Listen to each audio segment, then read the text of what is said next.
de companhia, que são vários papéis, né, de arquiteto, de alguém que queira construir um projeto, né? Seja numa startup, seja um projeto pessoal, ou até mesmo um freela, que alguém queira fazer e construir um sistema.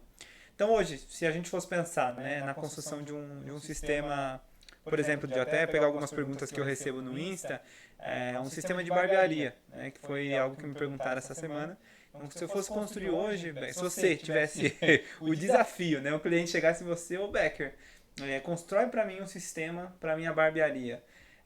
Qual seria a stack, né? Ou seja, quais seriam as linguagens, as tecnologias que você utilizaria para modelar uma solução dessa? Eu acho que isso é bacana a gente explorar. Tá, beleza. Então vamos pensar assim, quando você fala uma pergunta dessa, eu vou estar olhando mais para uma visão de arquitetura de software, tá? Tá bom. Porque quem ali normalmente olha para esses quesitos de padrões, de implementação, de stack, quando a gente está falando de linguagem de programação, ferramental, né, para os times de engenharia, de desenvolvedores, é o arquiteto de software, né? Ele basicamente assume o chapéu de que ele é o, posso dizer assim, é o mentor técnico e que vai falar a linguagem técnica e vai definir esses pontos, né? Então você Tá. tá, como a gente já falado, você tem um de negócio ali muito próximo da área de negócio, você tem um de soluções que é o intermediário ali Não, entre. mas no caso, você fazer o É, papel de todos, cara. é, Pensa eu, que é um negócio mais. exato, que ele tá ali, tipo, dividindo com o negócio e dividindo com o software. E aí você tem um cara de arquiteto de software que tá muito próximo do dia a dia ali, tanto da engenharia como do pessoal mesmo de tecnologia, tentando Resolver. desbravar ali e entender o que seria melhor para o time de engenharia, tá? Então, Tá. no final das contas, o cliente dele é a engenharia. Então, pensando nesse quesito que você falou, tipo, preciso montar um sistema de barbearia.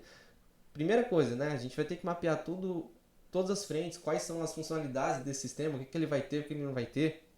Aí vem muito aquela ideia, né? Faz sentido a gente desenvolver algo in-house, né? Quando a gente fala in-house, é tipo assim, vale a pena a gente custear todo o desenvolvimento de uma aplicação totalmente específica para o cliente. Vale a pena, às vezes, olhar para uma solução de mercado, porque o arquiteto tem esse trabalho também de, às vezes, olhar para fora e saber se, putz, eu não estou reinventando a roda, tá? Porque, às vezes, tem aquela ideia Com também, certeza. que é a ideia do custo, né? Isso. Né? Quando a gente Esse é o fala em custo, limitador. porque assim, uma coisa é você falar, não, vou desenvolver os sistemas, mas quando você olha para uma questão mais abrangente, com mais experiência, você vê que no final das contas tudo tem a questão do budget, né? Então assim, cara, vamos pôr na mesa. Quanto você tem ali para gastar e o quanto é o seu apetite, né? Porque assim, imagine para uma barbearia, qual é o apetite dela, por exemplo, de pagar um time inteiro de desenvolvimento ali para criar uma aplicação para ela desenvolver o negócio dela. Faz sentido? Se é uma necessidade deles porque eles já fizeram todo um estudo de que todas as outras ferramentas de mercado não lhe atendem, beleza, sem problema. Mas às vezes é aquela ideia de pôr no lápis, putz, faz sentido ir para uma solução pronta ou você faz sentido construí-la? Eu já te respondi de antemão que com certeza não faz sentido construir um sistema completo, né? Tem vários no mercado com preços acessíveis. A não ser que, é igual você falou, né? Se realmente as É o funcionalidades apetite. dessa barbearia seja muito diferente do que tem, né? E a pessoa tem a bala realmente para poder falar, não, eu quero trazer esse diferencial, transcrever isso em sistema. E vai Exato. ser um diferencial do mercado, eu aposto nisso. Aí beleza, vale a pena investir. Mas enfim, pulando essa etapa do budget, se faz sentido ou não. Qual é a arquitetura que a gente construiria, Becker? Você deixaria isso no cloud, você deixaria isso local, você utilizaria só o front, faria na web, rodaria em client, eu Aí, quero entender. cara, tá vendo? Você mesmo já tá dando as respostas. Ah, Você a tem N, gente. tem N tipos de opções ali. Por isso que eu tô falando, o arquiteto de solução ele acaba ali caindo num trade-off muito complicado, que assim, existe o que ele acha que vale, que é importante e aquilo que necessariamente é o mais adequado, né? É o mais ali, posso dizer, justo para aquele cenário. Mas voltando ao contexto da barbearia, cara, eu poderia, né? Dependendo do escopo, vai depender muito. Mas hoje em dia, quando a gente está falando de soluções, a maioria das soluções hoje elas não são mais soluções desktop, né? Porque isso é um ponto bem importante. A gente agora dificilmente você vai ter um custo de desenvolvimento de criar uma aplicação que vai ser necessariamente ser instalada numa máquina em algum lugar e que não se comunique diretamente com a web. Então, a maioria, ou vamos supor lá, tô chutando aqui, mas eu tenho essa visão, a maioria dos sistemas, né, de uns anos para cá, eles têm vindo totalmente enviesado na questão de web service, na questão de você ter uma web application, né? Mas Por a quê? service, né? Exato. Por quê? Qual que é a ideia de você ter isso, né? É a questão da escalabilidade, né? A questão de você ter a primeira barreira desimpedida, né? Eu não tenho que depender de recursos de máquina local, eu não preciso de rede local, eu não preciso ter uma máquina ali que contextualize exatamente aquele ponto. E eu começo a ter a possibilidade de apenas com o navegador escalar essa aplicação e outra, a forma de chegar, né, e pulverizar essa aplicação e dar acesso a N públicos é muito maior. Então aí a gente já começa a pensar hoje, né, 2023, não faz mais sentido eu ir para um caminho, né, pensando desde uma barbearia, um pequeno negócio, eu criar às vezes uma solução, que eu posso dizer assim, uma solução que não seja web, né? desktop, né, Isso. porque vai depender também do budget, de novo, não tem jeito, porque assim, se o cara não tiver dinheiro para poder desenvolver toda uma estrutura ou pagar por uma estrutura dessa, talvez às vezes, pelo menos só para automatizar o processo dele, né, e tirar aquela dor do papel da agenda, já é válido. Então você já respondeu a primeira etapa aí.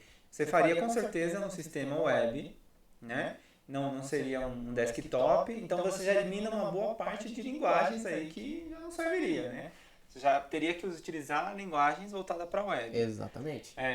E aí a hospedagem disso, quando a gente fala de hospedar, onde vai estar esse sistema, né? O cara vai ter que ter um computador, ele vai ter que comprar uma máquina. Qual seria a sua recomendação? Então, vamos lá, né? Vamos de novo olhar assim, 2023, a gente tem hoje N formas de trabalhar isso, de hospedar isso, né? A gente já não fica mais preso aos conceitos que a gente tinha de on-premise, de você ter um servidorzinho em local, pagar ali um custo de manter esse servidor. A sala gelada. Aquela sala gelada, porque às vezes o custo disso não se paga toda a questão. Aí fica assim, aquela ideia do molho fica mais caro que o peixe, porque a infraestrutura acaba se tornando, às vezes, dependendo do que você está fazendo, se torna mais caro do que o próprio desenvolvimento da aplicação, né? Isso foi um trade-off por muitos anos, porque você não tinha essa possibilidade de nuvem, né? De cloud.